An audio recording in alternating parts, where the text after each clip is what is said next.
ઓમ તત્સત. પરમાત્માએ સદગુરુ મહારાજનો જય. હવે જોઈએ આપણું વેદાંત માર્ગદર્શન.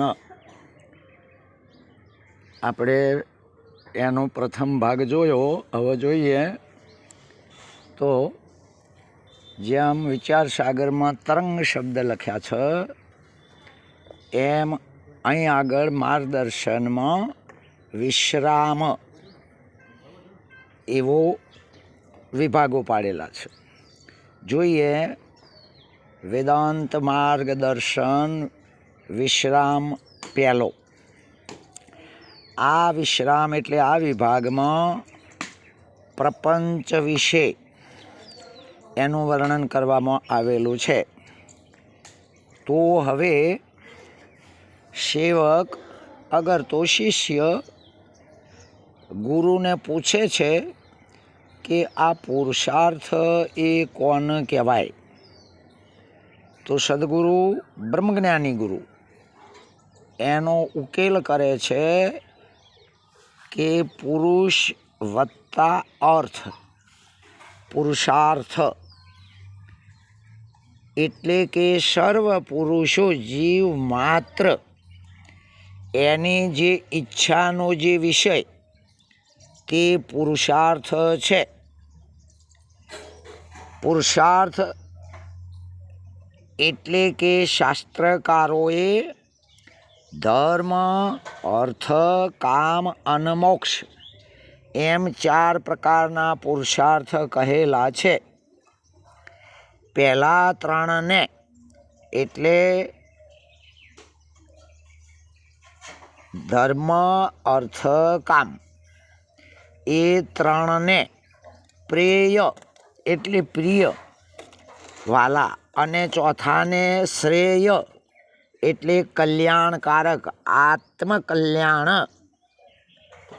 અગર તો મોક્ષ એ રીતે વિભાગો પાડેલા છે. પહેલા 3 જે ધર્મ, અર્થ અને કામ એ ગૌણ છે, સામાન્ય છે એમ.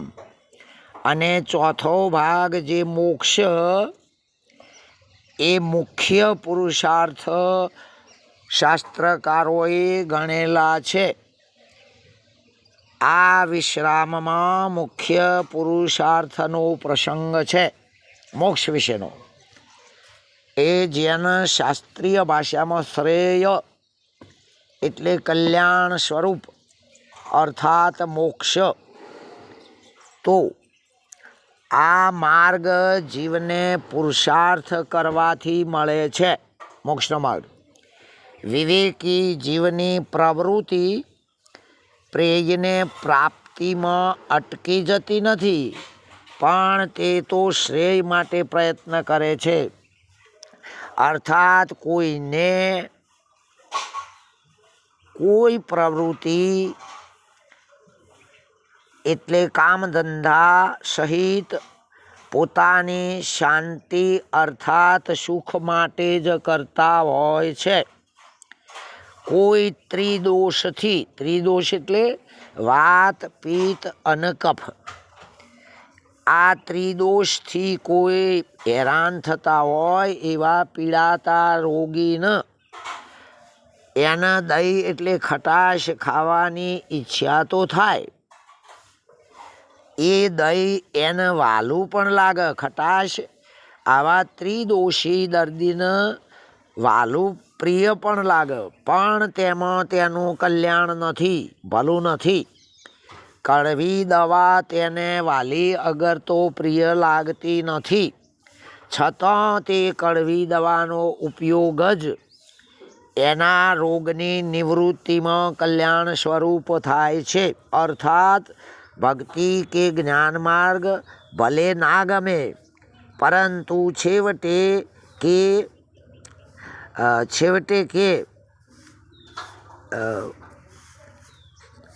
અનંત એટલે છેલ્લા કાળે એ કલ્યાણ સ્વરૂપ નથી, છતોય એ નિવૃત્તિ રૂપ કરવાવાળો છે. હા, અનંત અવતારોનું નિવૃત્તિ કરે છે. ભલે આ મોક્ષ માર્ગ ના ગમતો હોય પણ નિવૃત્ત કરી દે છે.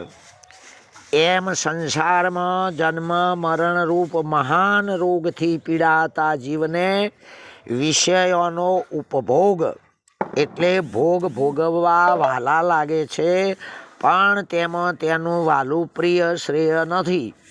આ વિષય ભોગથી ચિત્તની વૃત્તિ રોકવી અગર તો અટકાવવી તેના પ્રિય લાગતી નથી, પણ તે ઇન્દ્રિય નિગ્રહ તેના ભવરોગનું નિવારણ રૂપ ઔષધ હોવાથી તે નિગ્રહમાં જ તેનું કલ્યાણ છે.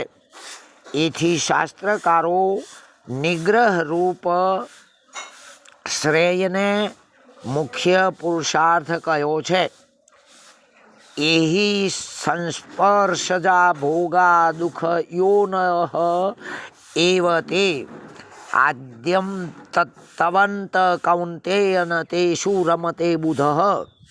મદ ભગવદ્ ગીતામાં અધ્યાય 5 22 શ્લોક ભગવાન શ્રી કૃષ્ણ કહે છે કે વિષયો અને ઇન્દ્રિયોના સંબંધથી થતા જે સુખ દુઃખ વગેરે ભોગો એ દુઃખનું કારણ છે જ, આદિ અને અંતવાળો છે જ. વિવેકી જીવ એમાં લપટાતો નથી, અર્થાત દુઃખનું કારણ જ વિષયો છે. એમાંથી બચવું એ જ આપણું ડાપણ છે.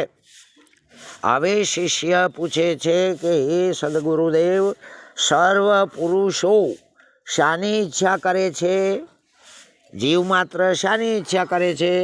તો સદગુરુ કહે છે કે સર્વ જીવો દુઃખોની અત્યંત નિવૃત્તિ, મૂળ સહિત કારણ સહિત અત્યંત નિવૃત્તિ અને પરમાનંદ સ્વરૂપ પરમાત્માની પ્રાપ્તિની સર્વ જીવો પુરુષો ઈચ્છા કરે છે. અર્થાત કારણ સહિત કાર્યની નિવૃત્તિ એવું નિરત મહારાજ પણ કહેવા માગે છે.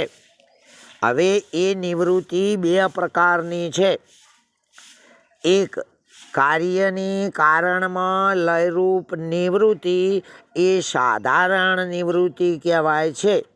જેમ ખોડમાંથી બનાવેલો રમકડો કદાચ ભાગી જાય, ભૂક્કો થઈ જાય તો તે કાર્ય એટલે ઘાટની, કારણ એટલે ખોડમાં લયરૂપ સાધારણ નિવૃત્તિ કહેવાય છે.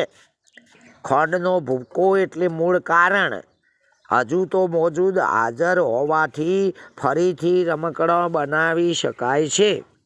દાખલા તરીકે સર્પ, એનું કાર્ય પદાર્થ એટલે દોરડું, એનું કારણ સર્પ એ ભ્રાંતિ, પણ પ્રકાશ થતો જો કે સર્પની નિવૃત્તિ થાય તો નામરૂપનો બાદ થાય, પણ જે દોરડી રહી એમાં નામરૂપનો બાદ થતો નથી. એમ કાર્યની કારણ સહિત નિવૃત્તિ એ અત્યંતિક નિવૃત્તિ કહેવાય છે. એ જ રીતે જોઈએ તો ખોડનો ભાગેલો રમકડો તથા તેનો ભૂક્કો દૂધ અગર પાણીમાં ઓગાળી પી જવામાં આવે તો કારણ ખોડનો અભાવ એટલે ખોડ રહેતી જ નથી. તો રમકડો કઈ રીતે રહે? એ ખોડનો અભાવ થવાથી કાર્યરૂપ રમકડાનો પણ અભાવ જ છે, અર્થાત રહેતો નથી. આને કારણ સહિત કાર્યની અત્યંતિક નિવૃત્તિ કહે છે. તમામ કલ્પિત વસ્તુઓનું કારણ અધિષ્ઠાન સંબંધી જે અજ્ઞાન છે, માટે અજ્ઞાન સહિત કલ્પિત કાર્યની એટલે જગતની નિવૃત્તિ અધિષ્ઠાનના જ્ઞાનથી જ થાય છે. આ નામરૂપાત્મક જગત કે જે હોય તે એનું મૂળ અધિષ્ઠાન. જેમ દોરડીનું જ્ઞાન થઈ જાય તો સાપનું જ્ઞાન કાઢવું પડતું નથી, એમ અધિષ્ઠાનના જ્ઞાનથી આ ના કલ્પિતની નિવૃત્તિ થાય. પણ કારણમાં લયરૂપ જે નિવૃત્તિ તે તો અધિષ્ઠાનના જ્ઞાન વિના પણ થાય છે. થોડ સૂક્ષ્મ શરીરો એટલે કાર્યો, એનું કારણ એટલે કે અજ્ઞાન, આત્માના વિશેષ સ્વરૂપનું જ્ઞાન થવાથી અજ્ઞાનરૂપી કારણની નિવૃત્તિ થઈ જાય છે. અજ્ઞાન નિવૃત્ત થતાં શરીરો કાર્યો નિવૃત્ત થઈ જાય છે અને શરીર નિવૃત્ત થતાં સર્વ દુઃખો નિવૃત્ત થઈ જાય છે. અર્થાત પોતાનો જ દેહ રહેતો નથી તો પછી બીજા શરીરો કે પદાર્થો તથા તેના કાર્યો અને વિષય રહેતા જ નથી. આ તો ઉઘાડું જ છે. હવે શિષ્ય પૂછે છે કે આ સર્વ દુઃખની અત્યંત નિવૃત્તિ એ પરમાનંદની પ્રાપ્તિથી શું થાય, શું લાભ છે એમ. તો ગુરુ કહે છે એથી મોક્ષ થાય એટલે કલ્યાણ સ્વરૂપ થાય, શ્રેય થાય. સર્વ દુઃખની અત્યંત નિવૃત્તિ અને પરમાનંદ સ્વરૂપ પરમાત્માની પ્રાપ્તિ એ જ મોક્ષનું સ્વરૂપ છે. હા, મોક્ષ એટલે હું કરતા છું, હું ભોગતા છું અને એ પ્રકારનો ભ્રાંતિજન્ય ભાવ તેને તજી દઈને પોતાના આત્મ સ્વરૂપમાં ચિત્તની નિવૃત્તિ એટલે સ્થિતિ કરવી એને જ મોક્ષ કહેવાય છે. મોક્ષ એવી કોઈ જગ્યા નથી. કેટલાક પંથવાળા સ્વર્ગ, વૈકુંઠ આદિ ઉત્તમ લોકની પ્રાપ્તિને મોક્ષ કહે છે. આ લોકને પ્રાપ્ત થયેલા કીધું કે ક્ષીણે પુણ્ય મર્તલોકમ વિશંતિ, એમના પુણ્યનો ક્ષય થતાં પાછા મૃતલોકમાં આવવું પડે છે.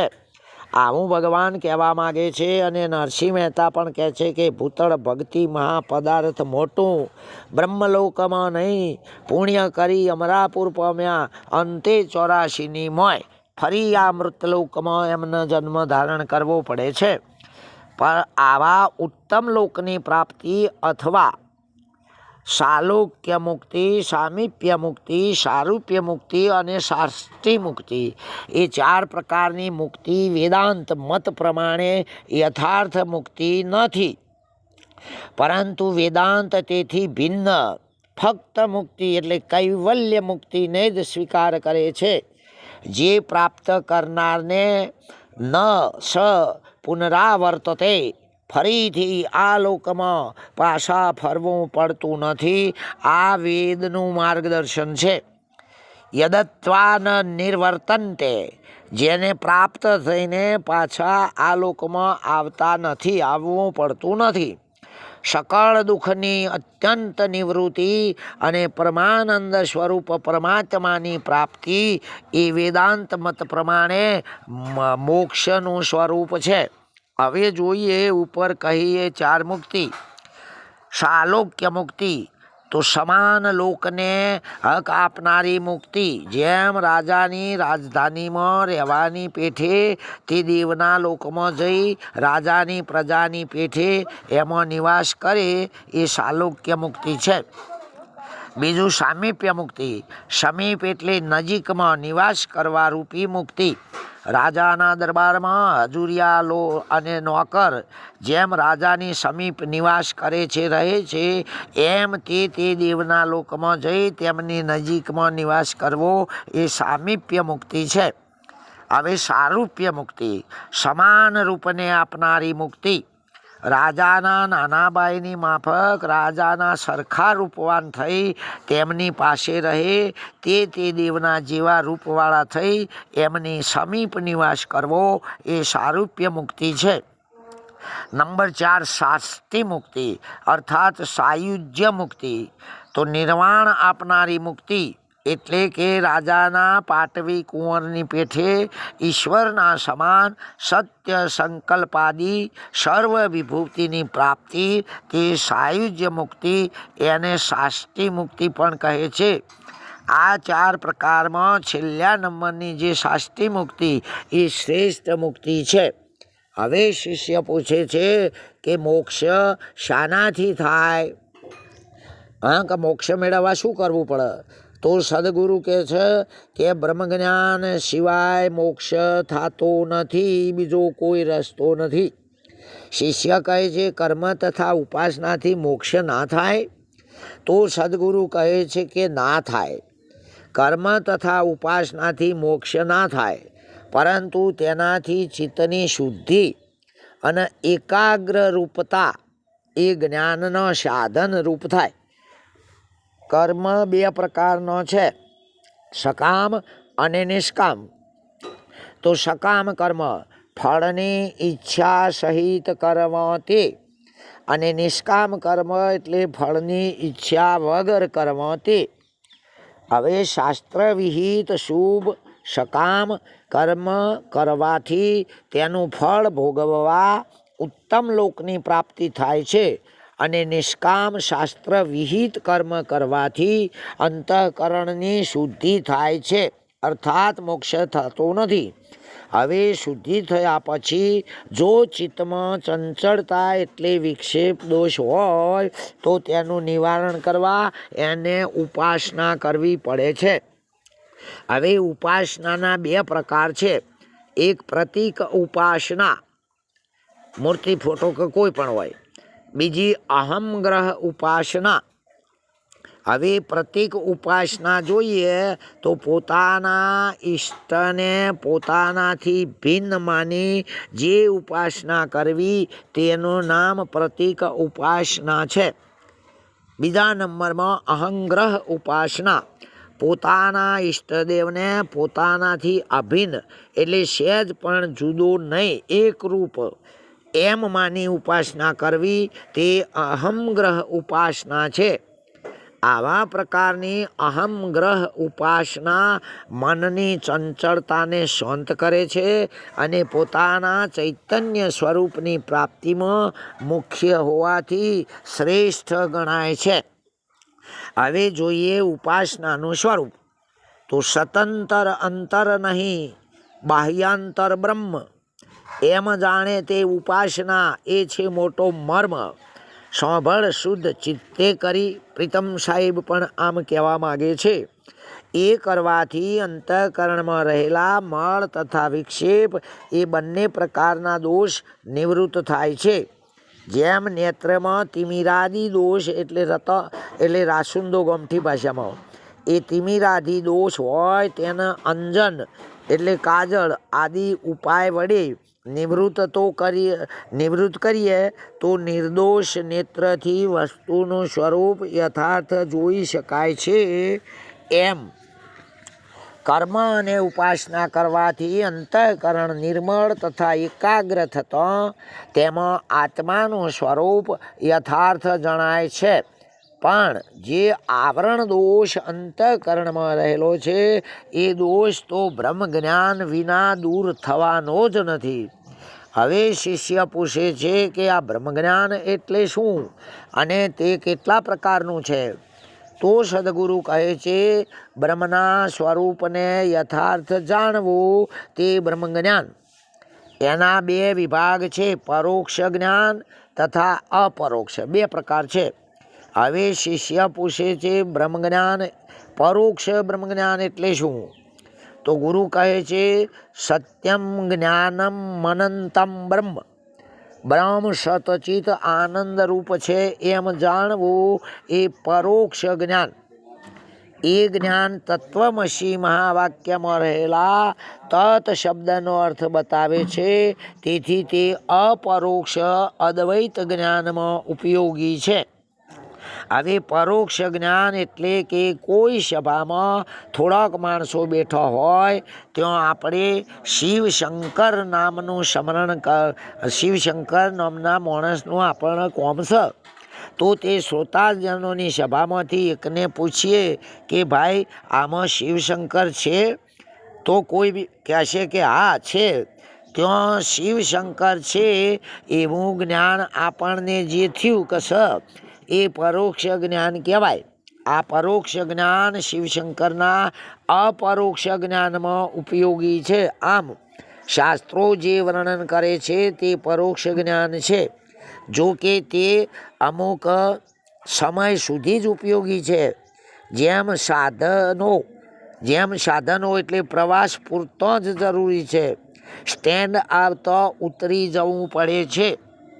શિષ્ય આગળ પૂછે છે કે પરોક્ષ બ્રહ્મજ્ઞાન શાથી થાય છે? તો ગુરુ કહે છે, સદગુરુના વચનમાં અને સતશાસ્ત્રોમાં વિશ્વાસ રાખવાથી પરોક્ષ બ્રહ્મજ્ઞાન થાય છે. હવે શિષ્ય પૂછે છે કે પરોક્ષ બ્રહ્મજ્ઞાનથી શું થાય? તો ગુરુ કહે છે અસત્વાપાદક આવરણની નિવૃત્તિ થાય.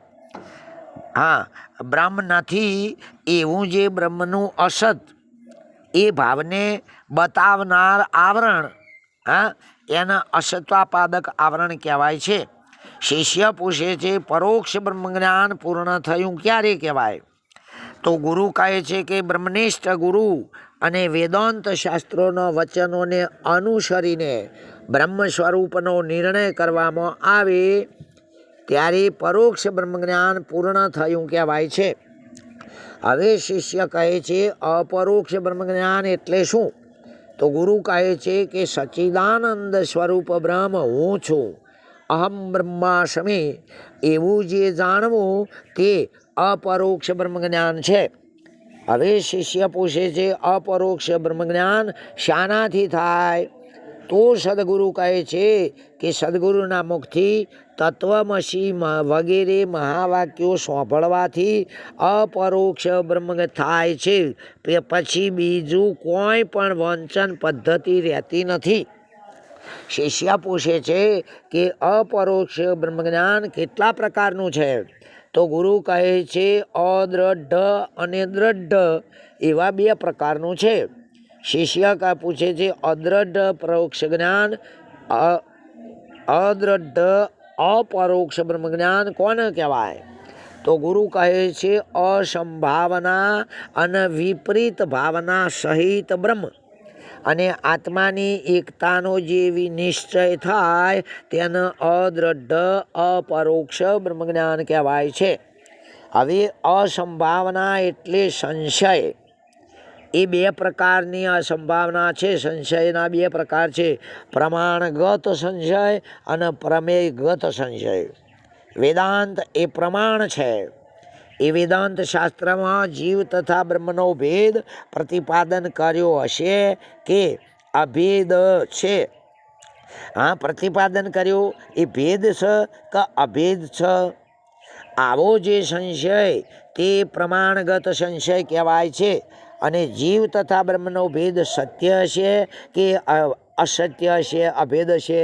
આવો જે પ્રમેય સંબંધી સંશય એ પ્રમેયગત સંશય કહેવાય છે.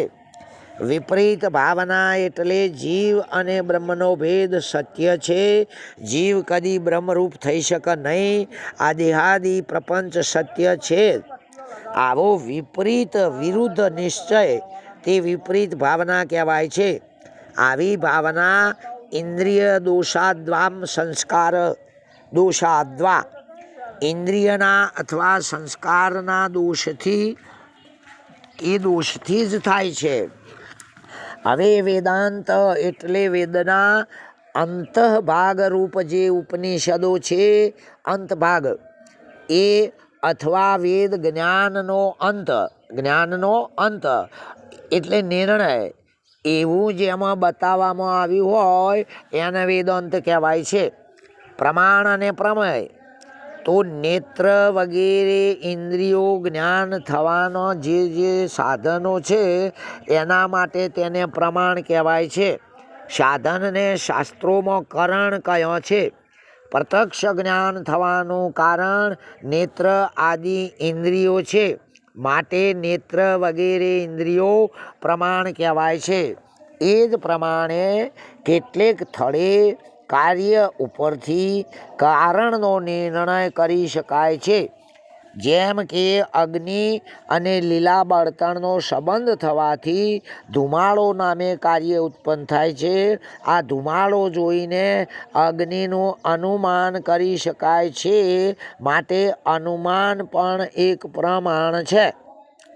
જેમ શિયાળામાં ઉકરડામાંથી નીકળતો ધુમાડો જોઈને કંઈક લાગ્યું હોય એવું લાગે એ અનુમાન પ્રમાણ કહેવાય છે. આ સિવાય બીજો પ્રત્યક્ષ, ઉપમાન, અર્થાપત્તિ, અનુપલબ્ધિ અને શાબ્દી એ પ્રમાણો પણ છે. કેટલીક બાબતો એવી હોય છે કે તેનું જ્ઞાન ઉપરોક્ત પ્રમાણોથી પણ થતું નથી હોતું. એવી બાબતોનું જ્ઞાન વેદ વગેરેથી જ થાય છે. માટે વેદ પણ પ્રમાણ ગણાય છે. એને શાબ્દી પ્રમાણ કહેવાય છે. હવે પ્રમાણ વડે જાણવા યોગ્ય મોક્ષ વગેરે પદાર્થને પ્રમેય કહે છે.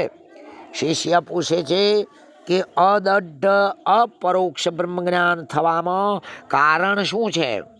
તો ગુરુ કહે છે અંતઃકરણમાંથી મળ તથા વિક્ષેપ દોષોની નિવૃત્તિ સંપૂર્ણ રીતે ના થવાથી, બ્રહ્મના અદ્વૈતપણામાં સંશય હોવાથી, અને ત્રીજું ભેદવાદી અને પામર પુરુષોના સંગના સંસ્કાર અંતઃકરણમાં હોવાથી ગુરુમુખથી એટલે તત્વમસી આદિ મહાવાક્યનું શ્રવણ કરવામાં આવે તો પણ તે શ્રવણથી અદઢ અપરોક્ષ બ્રહ્મજ્ઞાન થાય છે.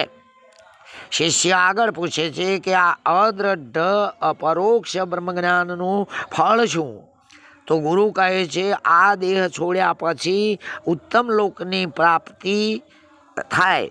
બીજા નંબરમાં ફરીથી પવિત્ર અને શ્રીમાનના કુળમાં જન્મ થાય. ત્રીજા નંબરમાં નિષ્કામપણું પ્રાપ્ત થવાથી જ્ઞાની પુરુષના કુળમાં જન્મ થાય. શિષ્ય પૂછે છે કે અદ્રઢ અપરોક્ષ બ્રહ્મજ્ઞાન ક્યારે પૂર્ણ થાય? તો ગુરુ કહે છે કે બ્રહ્મના સતચિત આનંદ આદિ વિશેષણોનું અપરોક્ષ જ્ઞાન હોય છતાં અંતઃકરણમાં સંશય અગર વિપરીત ભાવના રહે તો બ્રહ્મજ્ઞાન અદઢ અપરોક્ષ પૂર્ણ થયું કહેવાય. શિષ્ય પૂછે છે દ્રઢ અપરોક્ષ બ્રહ્મજ્ઞાન એટલે શું? તો ગુરુ કહે છે કે અસંભાવના અને વિપરીત ભાવના દોષથી રહિત જે બ્રહ્મ આત્માની એકતાનો નિશ્ચય થવો તે દ્રઢ અપરોક્ષ બ્રહ્મજ્ઞાન કહેવાય છે. હવે શિષ્ય કહે છે દ્રઢ અપરોક્ષ બ્રહ્મજ્ઞાન શાનાથી થાય? તો ગુરુ કહે છે કે સદગુરુના મુખથી તત્વમસી આદિ મહાવાક્યનું અર્થ સહિત શ્રવણ કરવાથી તથા તેનું મનન અને નિધ્યાસન રૂપ વિચાર કરવાથી દ્રઢ અપરોક્ષ બ્રહ્મજ્ઞાન થાય છે. હવે બે પ્રકારના વેદાંતના વાક્યો છે. એક મહાવાક્ય એટલે જીવ અને બ્રહ્મની એકતાનો બોધ કરનારા વેદના જે વાક્ય એ મહાવાક્ય છે. દાખલા તરીકે એક તત્વમસી તે તું છે. બે અયમ આત્મા બ્રહ્મ આ આત્મા જ બ્રહ્મ છે. ત્રણ પ્રજ્ઞાનમાનંદમ બ્રહ્મ જીવ આનંદરૂપ બ્રહ્મ છે.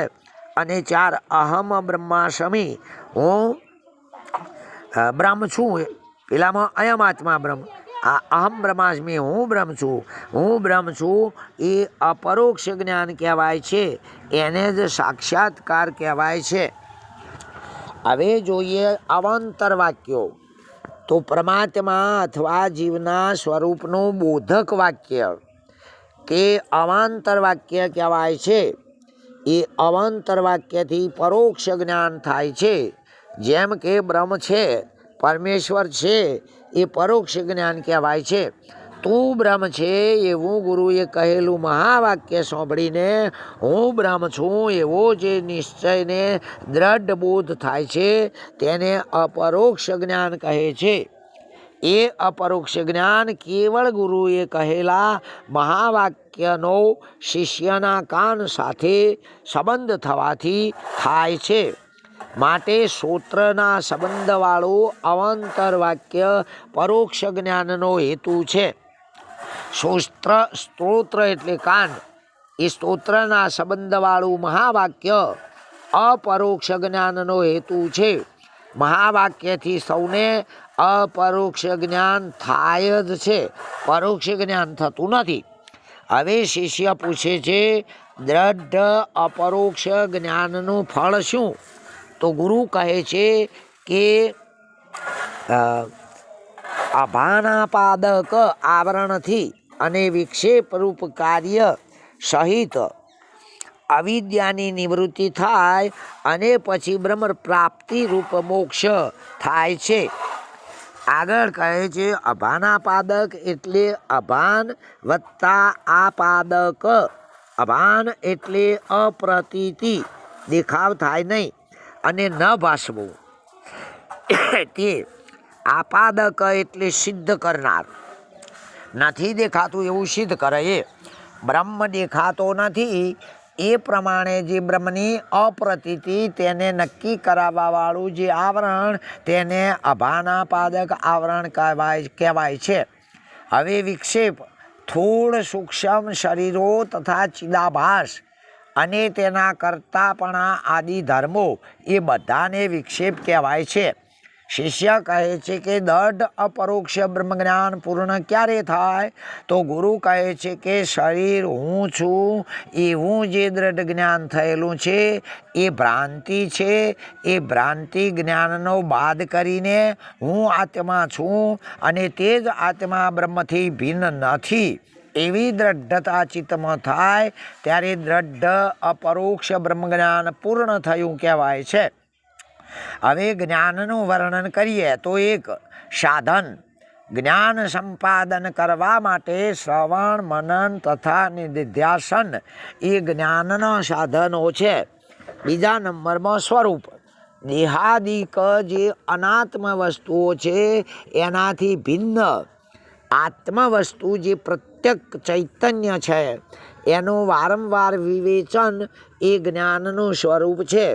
ત્રીજા નંબરમાં ફળ અહંકાર આદિ જે અનાત્મ વસ્તુઓ છે એની સાથે આત્માના તાદાત્મ અધ્યાસરૂપ જે ગ્રંથિ તેનો સંપૂર્ણ નાશ ફરીથી ઉદય જ ના થવો એ જ્ઞાનનું ફળ છે. ચોથા નંબરમાં અવધિ એટલે સમય. અજ્ઞાની મનુષ્યને જેમ દેહમાં આત્મબુદ્ધિ હોય છે એવી જ રીતે પરમાત્મામાં આત્મબુદ્ધિ થવી એ જ્ઞાનની અવધિ એટલે અંત છે. શિષ્ય પૂછે છે કે વિચાર એટલે શું? ગુરુ કહે છે આત્મા અને અનાત્માને યથાર્થ જુદા જુદા જાણવા એનું નામ વિચાર અર્થાત જળ ચેતન ગુણ દોષમય. રામાયણ કહે છે. શિષ્ય પૂછે છે આ વિચાર સાથી થાય? તો ગુરુ કહે છે ઈશ્વર વેદ ગુરુ અને મન એ ચારની કૃપાથી આવો વિચાર ઉત્પન્ન થાય છે. તો ચાર કૃપાઓ એટલે ઈશ્વર કૃપા, મનુષ્ય દેહની પ્રાપ્તિ, ચિંતા રહિત શરીર નિર્વિવાહનું સાધન, જ્ઞાન સંપાદન કરવાની સામગ્રી તથા પૂર્વે અનેક જન્મોમાં કરેલો વૈદિક નિષ્કામ શુભ કર્મોના પરિણામે જગદીશ્વરના અનુગ્રહથી કોઈ વેદાંત શાસ્ત્રના યથાર્થ જ્ઞાતા એવા સદગુરુની પ્રાપ્તિ એ બધું ઈશ્વર કૃપા કહેવાય છે. નંબર 2 વેદ કૃપા. શાસ્ત્રના અર્થ ધારણ કરવાની શક્તિ એ વેદ કૃપા છે. હવે ગુરુ કૃપા શિષ્યના મનમાં આત્મા અને પરમાત્માની એકતાનો નિશ્ચય થાય એવી રીતે શાસ્ત્રનો પ્રમાણ તથા પોતાની યુક્તિ અને અનુભવથી શિષ્યને જે બોધ કરવો એ ગુરુ કૃપા કહેવાય છે. હવે મનની કૃપા વેદાંત શાસ્ત્ર અને બ્રહ્મનિષ્ઠ સદગુરુનો ઉપદેશ વચનોને અનુસરીને વિવેક આદિ સાધનો સંપાદન કરવા એ મનની કૃપા છે. હવે શિષ્ય પૂછે છે આવા વિચારનું ફળ શું? તો ગુરુ કહે છે આવા વિચારથી દઢ અપરોક્ષ બ્રહ્મજ્ઞાન થાય છે. આવો વિચાર ક્યાં સુધી કરવો? તો ગુરુ કહે છે દ્રઢ અપરોક્ષ બ્રહ્મજ્ઞાન થાય ત્યાં સુધી. શિષ્ય કહે છે આ વિચાર શાનો કરવો? તો ગુરુ કહે છે હું કોણ છું, બ્રહ્મ એ શું છે અને પ્રપંચ એ શું છે, આ ત્રણ વસ્તુઓનો વિચાર કરવાનો. આ ત્રણ વસ્તુઓનું સાધારણ સ્વરૂપ 1-2 હું અને બ્રહ્મ ચૈતન્ય છીએ, જ્યારે 3 પ્રપંચ એ જડ છે, શરીર જડ છે એમ. શિષ્ય પૂછે છે કે પ્રપંચ એટલે શું? તો ગુરુ કહે છે સમષ્ટિ તથા વ્યષ્ટિ દેહ દુનિયા, થોડ સૂક્ષ્મ તથા કારણ દેહો એમની અવસ્થાઓ, પંચકોશ તથા તેમના ધર્મો વગેરે નામ અને રૂપ પ્રપંચ કહેવાય છે. સમષ્ટિ એટલે ઈશ્વર સમૂહ, આખું વિશ્વ એમ. જેમ વન અને વૃક્ષોનો સમૂહ હોવાથી સમષ્ટિ કહેવાય છે. વ્યષ્ટિ એટલે જીવ એક, જેમ એક ઝાડ કહેવું તે. સમષ્ટિ એટલે દેહ, વિરાટ સ્થૂળ દેહ, હિરણ્યગર્ભ સૂક્ષ્મ દેહ, ઈશ્વર કારણ દેહ વગેરે સમષ્ટિ કહેવાય છે. સમષ્ટિની અવસ્થાઓ: ઉત્પત્તિ, સ્થિતિ ને પ્રલય. વ્યષ્ટિની અવસ્થાઓ: જાગ્રત, સ્વપ્ન ને સુષુપ્તિ. દેહના ધર્મો: અસત, જળ, દુઃખરૂપ ઉત્પત્તિ અને નાશવાન. પંચકોશ: અન્નમય, પ્રાણમય, મનોમય, વિજ્ઞાનમય અને આનંદમય. એ પંચકોશ છે, 3 દેહમાં છે. શિષ્ય પૂછે છે ચૈતન્ય એટલે શું? તો સદગુરુ કહે છે જે પોતે જ્ઞાન સ્વરૂપ છે. ઘટ આદિમાં સર્વ નામરૂપ પ્રપંચને જાણે છે, પણ જેને મન ઇન્દ્રિયો આદિ બીજું કોઈ પણ જાણી શકતું નથી એને ચૈતન્ય કહેવાય છે. શિષ્ય પૂછે છે કે આ જળનું સ્વરૂપ શું છે? તો ગુરુ કહે છે જે પોતાને જાણતું નથી અને જે બીજાને પણ જાણી શકતું નથી એવું જે અજ્ઞાન તથા તેમાં ઉપજેલ ભૂત ભૌતિક પદાર્થ એ બધું જળ કહેવાય છે. પંચભૂત તો આકાશ, વાયુ, તેજ, જળ અને પૃથ્વી. ભૌતિક તો 5 ભૂતોમાંથી થયેલું પિંડ બ્રહ્માંડ. અજ્ઞાન એટલે અવત્તા જ્ઞાન, જે નથી જાણતા તે. શિષ્ય આ 3 વસ્તુઓના વિચારનું ફળ શું? તો ગુરુ કહે છે સામવેદનું મહાવાક્ય તત્વમસી, એમાં તત્, ત્વમ અને અસી એવા 3 પદો છે. તત્પદનો વાચ્યાર્થ અર્થ ઈશ્વર થાય છે. ત્વમ પદનો વાચ્યાર્થ અર્થ જીવ થાય છે. એ બંનેની ઉપાધિ આ નામ અને રૂપ એટલે આકારવાળો પ્રપંચ કહેવાય છે. જેમ દોરડીમાં સાપની પ્રતીતિ થાય, ઠૂંઠામાં ચોરની કે ભૂતની પ્રતીતિ થાય, ખારી એટલે મરુભૂમિમાં જળની પ્રતીતિ થાય, એ સર્વ પ્રતીત વિચાર કરતો મિથ્યા સમજાય છે અને તેથી તે મિથ્યા પ્રતીતિનો ત્યાગ કરવો જોઈએ. એમ જીવ તથા ઈશ્વરની ઉપાધિ રૂપ જે પ્રપંચ એનો પણ વિચાર કરી મિથ્યા જાણતો ત્યાગ કરવો એ પ્રપંચના વિચારનું એક ફળ છે. વળી તમ પદનો લક્ષ્ય એટલે લક્ષાર્થ અર્થ જે તું આત્મા, તે તત્પદનો લક્ષ્ય અર્થ જે બ્રહ્મ એ રૂપ છે, એનાથી લગારે ભિન્ન નથી. આ પ્રમાણે બ્રહ્મ આત્માની એકતાનો વિચાર કરી એ જ સત્ય છે એવો નિર્ણય કરવો. એ હું કોણ છું અને બ્રહ્મ કોણ છે એના સંબંધી વિચારનું બીજા નંબરનું ફળ છે. હવે જીવ અને ઈશ્વરનું સ્વરૂપ. તો જીવ એટલે અંતઃકરણમાં અંતઃકરણ તેમાં પડેલું ચૈતન્યનું પ્રતિબિંબ અને તે બંનેનું અધિષ્ઠાન કુટસ્થ, એ 3 મળીને જીવ બને છે. હવે જોઈએ ઈશ્વર.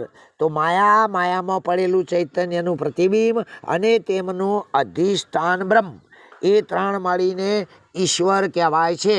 ઈશ્વરના 3 દેહ છે: વિરાટ, હિરણ્યગર્ભ, અવ્યાકૃત. 3 અભિમાન છે: વૈશ્વાનર, સૂત્રાત્મા, ઈશ્વર. 3 અવસ્થાઓ છે: ઉત્પત્તિ, સ્થિતિ ને પ્રલય. આ રીતે 9 તત્વ અને તે બધાનું 10મું કારણ મન એટલે માયા 9 તત્વ અને માયા તથા તેનું અધિષ્ઠાન પરબ્રહ્મ, આ 11. એ 11 મળીને ઈશ્વર શબ્દનો વાચ્યાર્થ બને છે. માયા અને માયાના 9 કાર્યનો બાદ કરતો એક અવિકારી પૂર્ણાનંદ સર્વાત્મા પરબ્રહ્મ રહે એ લક્ષ્ય કહેવાય છે. આગળ એ કહ્યું કે જીવના સ્વરૂપનો વાચ્યાર્થ. તો જીવના 3 દેહ, થોડ, સૂક્ષ્મ કારણ, 3 અભિમાની, વિશ્વ, તેજસ, પ્રાજ્ઞ, 3 અવસ્થા, જાગ્રત, સ્વપ્ન, સુષુપ્તિ. ઉપર મુજબ 9 કાર્યો, બધાનું કારણ 10મા નંબર અવિદ્યા અને તેનું અધિષ્ઠાન 11મા નંબર કુટસ્થ ચૈતન્ય, એ 11 મળીને જીવ શબ્દનો લક્ષાર્થ થાય છે. અવિદ્યા અને અવિદ્યાના 9 કાર્યોનો બોધ કરતો એક કુટસ્થ સાક્ષી અસંગ અને સચ્ચિદાનંદ સ્વરૂપ રહે છે એને જીવ કહેવામાં આવે છે. શિષ્ય પૂછે છે આવા વિચારનો અધિકારી કોણ કહેવાય, કોણ હશે? તો ગુરુ કહે છે ઉત્તમ જિજ્ઞાસુ આ વિચારનો અધિકારી છે અને તે અધિકારી ગુરુજીએ કૃપા કરી ઉપદેશેલી વેદાંતની પ્રક્રિયાનો રૂડા પ્રકારે વિચાર કરી હું બ્રહ્મ છું એવો અપરોક્ષ અનુભવ કરે છે. હવે જોઈએ ઉત્તમ જિજ્ઞાસુનું લક્ષણ. 4 સાધન સંપન્ન હોય બ્રહ્મનિષ્ઠ ગુરુ તથા વેદાંત શાસ્ત્રના વચનોમાં દ્રઢ શ્રદ્ધાવાળો હોય, અધોગતિનું કારણ જે કુતર્ક તે કદી ના કરે એવો હોય, પોતાના સ્વરૂપને જાણવાની તીવ્ર ઈચ્છાવાળો હોય, એ ઉત્તમ જિજ્ઞાસુ કહેવાય છે. આગળ કહ્યું કે મલ વિક્ષેપ જાકે નહીં કિંતુ એક અજ્ઞાન વહી ચવ સાધન સહિત નરસો અધિકૃત મતિમાન, એટલે કે જેના અંતઃકરણમાં મળ તથા વિક્ષેપ દોષ નથી, પરંતુ સ્વરૂપ સંબંધી અજ્ઞાન છે, જેને લીધે અધ્યાત્મ, અધિભૂત અને અધિદૈવ એવા ત્રણ તાપથી દુઃખી થાય છે, તથા જે વિવેક આદિ ચાર સાધનયુક્ત હોય એ બુદ્ધિમાન પુરુષને ઉત્તમ અધિકારી કહેવાય છે. હવે ત્રણ પ્રકારના અંતઃકરણના દોષ તો મળ, વિક્ષેપને આવરણ. કામ, ક્રોધ, લોભ વગેરેના હેતુરૂપ પાપ એ મળ કહેવાય. વિક્ષેપ એટલે મનની ચંચળતા, એને વિક્ષેપ કહેવાય. આવરણ એટલે વસ્તુનું ભાન ન થવારૂપ અજ્ઞાન, તે આવરણ કહેવાય. આ ત્રણ દોષ દૂર કરવાના ઉપાયો શાસ્ત્રોમાં કહેલો નિષ્કામ કર્મો કરવાથી અંતઃકરણનો મળદોષ દૂર થાય છે. માટે જ્યાં સુધી અશુભ ભાવનાઓ જણાય ત્યાં સુધી નિષ્કામ શુભ કર્મ કરે જવો. બીજા નંબરમાં શાસ્ત્રમાં કહેલી ઉપાસના કરવાથી વિક્ષેપ દોષ દૂર થાય, મન સ્થિર થાય છે. અને છેલ્લું જ્ઞાનથી આવરણ દોષ દૂર થાય છે. ચાર સાધન તો વિવેક, વૈરાગ, સમાધિ અને ષટસંપત્તિ અને મુમુક્ષતા, આ ચાર સાધનો છે. તો વિવેક એટલે આત્મા નિત્ય છે, એથી ભિન્ન તે સર્વ અનિત્ય છે એવો નિશ્ચય એ વિવેક. આવો વિવેક પંડિતો જેવો શાસ્ત્રાભ્યાસ કરે છે તેઓને પણ થાય છે, પરંતુ નિષ્કામ કર્મ તથા ઉપાસના વડે શુદ્ધ અને એકાગ્ર નહીં થયેલા અંતઃકરણમાં એ વિવેક ઉપજે છે. એથી ખારવાળી ભૂમિમાં વાવેલા છોડની પેઠે એ સુકાઈ જાય છે, અને તેથી તેને વૈરાગ આદિ ફળ લાગતો નથી. વૈરાગ્ય આલોક તથા પરલોકના ભોગોની ઈચ્છાનો ત્યાગ કરવો.